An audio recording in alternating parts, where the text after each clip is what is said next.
Hello friends, அஸ்ஸலாமு அலைக்கும். Welcome to buds to bloom. எல்லோரும் எப்படி இருக்கீங்க? இன்றைக்கி நம்ம பார்க்க போகிறது ஒரு சூப்பரான ஹெல்தி ஸ்வீட்.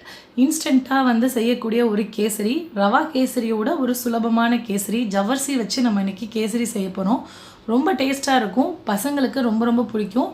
ஜவ்வரிசி உடம்புக்கு ரொம்ப ரொம்ப நல்லது. ஜவ்வரிசியை நான் முத நாள் நைட்டே ஊற வச்சுருக்கேன். நைலான் ஜவ்வரிசியாக இருந்தால் நீங்கள் ஒரு 1 hour ஊற வச்சா போதும். ஊற வச்சுட்டு கலருக்காக கொஞ்சோண்டு பாலில் குங்குமப்பூ போட்டு வச்சுருக்கேன். இது கூட நீங்கள் கேசரி பவுடர் கூட சேர்த்துக்கலாம். இப்போது இது ரெண்டும் தேவையானதை எடுத்து வச்சுட்டு நெய் ஊற்றி நம்ம முந்திரி திராட்சை போட்டு தாளித்ததுக்கப்புறம் வடிகட்டி ஊற வச்சு வடிகட்டி வச்சுருக்க ஜவ்வரிசியை இது கூட சேர்த்து ஒரு 2 minutes லைட்டாக அடுப்பில் கிண்டுங்க. இந்த நெய் கூட ஃபுல்லாக ஜவ்வரிசி மிக்ஸ் ஆகிற மாதிரி பார்த்துக்கோங்க. அப்போ தான் எல்லா ஜவ்வரிசியும் ஈவனாக உங்களுக்கு குக் ஆகும். இல்லைனா ஒன்று ஒயிட் கலரில் ஒன்று நார்மலாக இருக்க மாதிரி அந்த மாதிரி தனித்தனியாக தெரியும். இப்போ நம்ம எல்லா ஜவ்வரிசியும் ஒன்று போல் நல்லா சேர்த்து விடுவோம். இப்போ நமக்கு ஜவ்வரிசி எல்லாம் நல்லா மிக்ஸ் பண்ணதுக்கப்புறம் இதுக்கு தேவையான அளவு கேசரி கலர் நான் சேர்த்துருக்கேன். நீங்கள் ஆரஞ்சு கலர் தனியாக அது சேர்க்குறா இருந்தாலும் சேர்த்துக்கலாம், இல்லைனா எல்லோ ஃபுட் கலர் சேர்க்குறா இருந்தாலும் சேர்த்துக்கலாம்.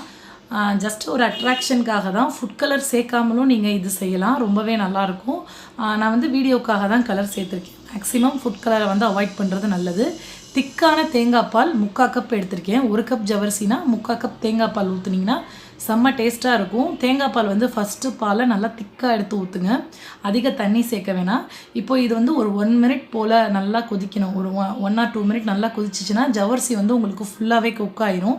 குக் ஆனதுக்கப்புறம் நம்ம என்ன செய்ய போகிறோம்னா, இதுக்கு தேவையான அளவு ஸ்வீட் போட போகிறோம். நீங்கள் நாட்டு சக்கரை சேர்த்துக்கிறாருந்தாலும் சேர்த்துக்கலாம், நார்மலாக சுகர் சேர்க்குறாருந்தாலும் சேர்த்துக்கலாம். 1 கப் ஜவ்வரிசினா 3/4 கப் அளவு சுகர் சேர்க்கணும். நான் 1/2 கப் அளவு தான் சேர்த்துருக்கேன்.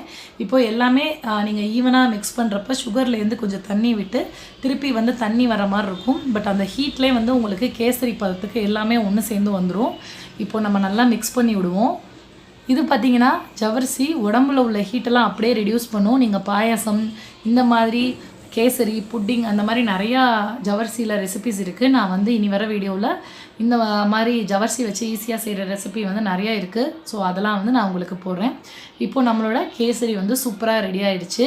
இது நம்ம ஒரு பிளேட்டுக்கு இப்போ சர்வ் பண்ணியாச்சு. மேலே லைட்டாக நெய் ஊற்றி ஏலக்காய் தூள் போட்டு பசங்களுக்கு கொடுத்தீங்கன்னா நல்லா விரும்பி சாப்பிடுவாங்க. ரொம்ப சுலபமாக குறைஞ்ச டைமில் ஒரு சுலபமாக செய்யக்கூடிய ஒரு ஸ்நாக்ஸ். இந்த ரெசிபி உங்களுக்கு பிடிச்சிருந்துச்சுன்னா நீங்கள் நம்மளோட சேனல் பட்ஸ் டு ப்ளூமுக்கு சப்ஸ்கிரைப் பண்ணிக்கோங்க. தேங்க்யூ.